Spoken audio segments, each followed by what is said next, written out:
सभी साथियों का एक बार फिर से स्वागत कर रहा हूँ मेरे स्टडी चैनल पर। और सब कैसे हो? हम पढ़ रहे थे राजस्थान की राज्य व्यवस्था। इसमें हमारा टॉपिक आज प्रमुख आयोग। जिस भाई ने अभी तक हमारा यूट्यूब चैनल सब्सक्राइब नहीं किया है तो पहले प्लीज़ वो सब्सक्राइब कर ले और अपना सपोर्ट बनाए रखे। फिर हम बात करते हैं प्रमुख आयोग। उसमें हमारा पहला आयोग होता है राजस्थान मानवाधिकार आयोग। राजस्थान राज्य मानवाधिकार आयोग। मानवाधिकार की पहली बार घोषणा 1948 में की गई। अंतर्राष्ट्रीय मानवाधिकार आयोग का गठन 10 दिसंबर 1948 में हुआ। मानवाधिकार दिवस 10 दिसंबर को मनाया जाता है। आपके लिए इम्पोर्टेंट है कि मानवाधिकार दिवस कब मनाया जाता है, तो 10 दिसंबर को आपका। राष्ट्रीय मानवाधिकार आयोग का गठन 12 अक्टूबर 1993 को किया गया। मानवाधिकार संरक्षण अधिनियम 1993 में अध्याय 5 में धारा 21 से 29 राज्य मानवाधिकार आयोग के संबंध में प्रावधान है। राज्य मानवाधिकार आयोग एक सांवैधिक और वैधानिक निकाय यथार्थ संवैधानिक निकाय नहीं है। यह एक स्वायत्त और उच्चाधिकार प्राप्त संस्था है जिसका मुख्य उद्देश्य मानव अधिकारों की रक्षा हेतु है। यानी जो मानव अधिकार आयोग है उसका कार्य भी कह सकते या उद्देश्य यानी मानव सुरक्षा। फिर राजस्थान मानवाधिकार आयोग का गठन मानव अधिकार संरक्षण अधिनियम 1993 की धारा 21 के तहत 18 जनवरी 1999 में किया गया, जिसमें अपना कार्य 23 मार्च 2000 को प्रारंभ किया। इसका मुख्यालय जयपुर में। तो राजस्थान राज्य मानवाधिकार आयोग है उसका मुख्यालय जयपुर में। इसकी संरचना, यह बहुसदस्यीय निकाय है। एक सदस्य, इसमें एक अध्यक्ष होता है और 4 सदस्य होते हैं। 1999 में गठन के समय और वर्तमान में एक अध्यक्ष और 2 सदस्य। मानवाधिकार संरक्षण संशोधन अधिनियम 2006 के बाद अध्यक्ष राजस्थान उच्च न्यायालय से सेवानिवृत्त मुख्य न्यायाधीश या अन्य न्यायाधीश सदस्य। एक सदस्य उच्च न्यायालय से सेवानिवृत्त या वर्तमान न्यायाधीश जिला न्यायालय का सेवानिवृत्त या वर्तमान न्यायाधीश हो जिसमें 7 वर्ष का अनुभव हो। यानी जो सदस्य हो इसका अध्यक्ष होगा वो तो राजस्थान उच्च न्यायालय से सेवानिवृत्त मुख्य न्यायाधीश होगा या अन्य न्यायाधीश, और जो सदस्य होंगे इसके वो उच्च न्यायालय में सेवानिवृत्त या वर्तमान में वहाँ पर जो वर्तमान में सेवानिवृत्त या वर्तमान में न्यायाधीश या 7 वर्ष का अनुभव हो उसको। एक सदस्य मानवाधिकार आयोग का विशेषज्ञ होगा। फिर है धारा 22 आयोग के अध्यक्ष और सदस्यों की नियुक्ति। राज्यपाल द्वारा अध्यक्ष और सदस्यों की नियुक्ति एक चयन समिति की सिफारिश पर की जाती है। चयन समिति, इसमें अध्यक्ष सहित 4 सदस्य होते हैं। इसका अध्यक्ष मुख्यमंत्री होता है। इसका अध्यक्ष मुख्यमंत्री, गृह मंत्री सदस्य और विधानसभा अध्यक्ष, और एक सदस्य होता है आपका विधानसभा के विपक्ष का नेता।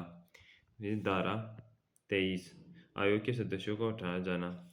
अध्यक्ष व सदस्यों को राष्ट्रपति के आदेश से तभी हटाया जा सकता है जब उच्च न्यायालय द्वारा जांच करने के बाद यह सिद्ध हो जाता है कि वह अपना कार्य करने में असमर्थ है तथा उसके विरुद्ध कदाचार साबित हो गया है। फिर आते हैं धारा 24 कार्यकाल। अध्यक्ष व सदस्यों का कार्यकाल 3 वर्ष और 70 वर्ष इनमें से जो भी पहले हो, यानी इनका कार्यकाल होता है। यानी जब ये नियुक्त किया जाए वहाँ से 3 वर्ष या इनकी आयु 70 वर्ष हो जाए तो पहले भी हो सकती है। किसी का कार्यकाल 2 वर्ष भी हो सकता है आयु पहले पूर्ण हो जाए तो। नोट आपके लिए, 2019 में हुए संशोधन से पहले इनका कार्यकाल 5 वर्ष और 70 वर्ष आयु थी इनकी। अध्यक्ष व सदस्यों की नियुक्ति किया जा सकता है, यानी इनको पुनः नियुक्त किया जा सकता है। अध्यक्ष का पद रिक्त होने पर स्थिति में राज्यपाल सदस्यों में से किसी एक सदस्य को अध्यक्ष के रूप में प्राधिकृत कर सकता है। आयोग के अधिकारी व अन्य कर्मचारी। आयोग का एक सचिव होगा जो आयोग के मुख्य कार्यपालक अधिकारी होगा। जो मुख्य कार्यपालक अधिकारी वो सचिव होता है। यह सचिव राज्य सरकार के सचिव के पद पर होगा।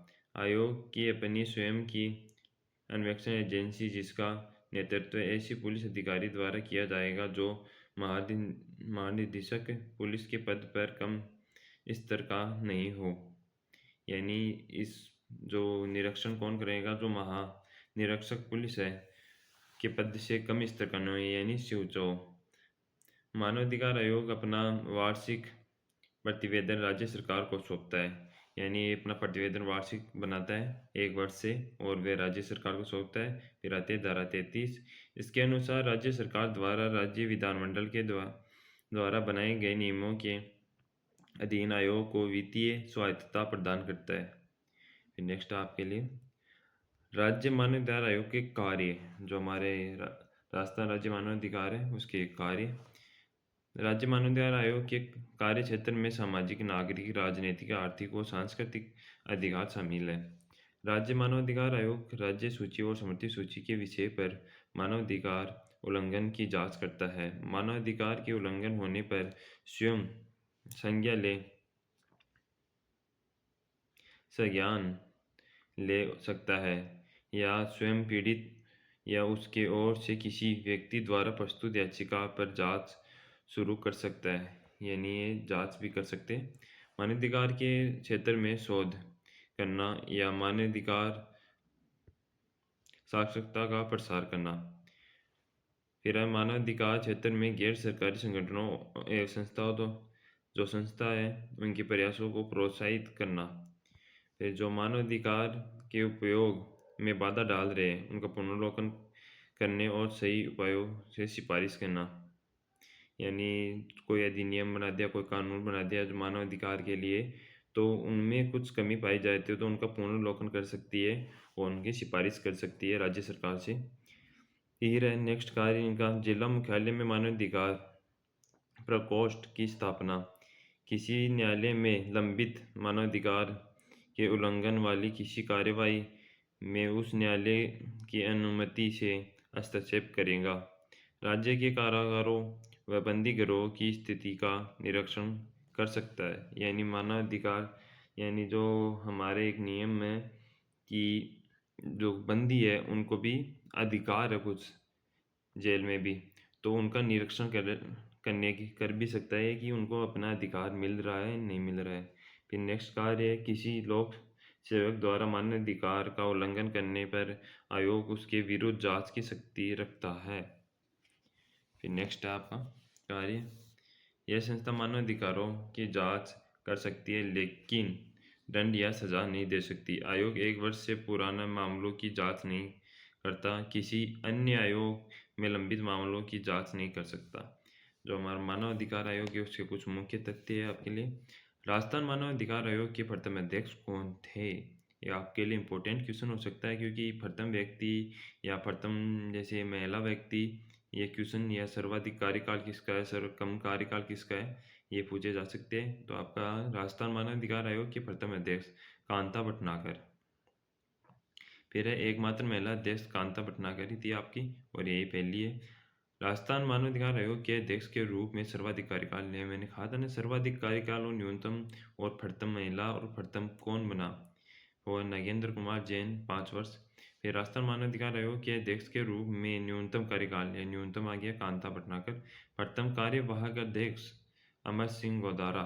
एकमात्र अध्यक्ष जो उच्च न्यायालय के मुख्य न्यायाधीश भी रहे, ये आपके लिए इम्पोर्टेंट हो सकता है, ये जस्टिस शहीद समीर अहमद। फिर आपके लिए राजस्थान मानवाधिकार आयोग के सदस्य के रूप में सर्वाधिक कार्यकाल पुखराज सिरवी। फिर है सदस्य के रूप में न्यूनतम कार्यकाल, तो आपका हो जाएगा ये नमोर नारायण मीणा। फिर राजस्थान राज्य मानवाधिकार आयोग के कामकाज के लिए प्रक्रिया 2001 में लागू की गई। फिर आपका नेक्स्ट है राजस्थान राज्य मानवाधिकार आयोग के अध्यक्ष की सूची। कांता भटनागर 23 मार्च 2000 से अगस्त 2000 तक। फिर आपका आता है शहीद सगरी अहमद, पेन नगेंद्र कुमार जैन, फिर प्रकाश टाटिया, फिर है गोपाल कृष्ण व्यास, फिर गंगाराम मूलचंद्रानी। फिर ये 27 जून 2024 से लगातार ये आपका वर्तमान है, ये भी आपको याद करना इम्पोर्टेंट है। तो हमारी नेक्स्ट जो आयोग आता है हमारा राजस्थान लोक सेवा आयोग RPSC, ये हम कल की क्लास में देखेंगे। आज के लिए इतना ही। जो भाई योजनाएं पढ़ना चाहते हैं वो हमारे साथ जुड़े रहे। योजना आयोग हमने हम हमारी चल रही है राजस्थान की राज्य व्यवस्था, इसके बाद में हम कल्चर, भूगोल सभी के नोट्स देखेंगे और हमारी पीवाई की सीरीज भी चालू है। जो हमारी दिशा की बुक है ना, उससे मैं रोज़ आपको क्वेश्चन बताता हूँ, उससे जो हमारे पीछे की एग्ज़ाम है, जो अब लग रही है पटवार की, उनमें भी क्वेश्चन आए, तो वो आपके लिए इम्पोर्टेंट हो रहा है, वो वीडियो भी ज़रूर देखना। धन्यवाद।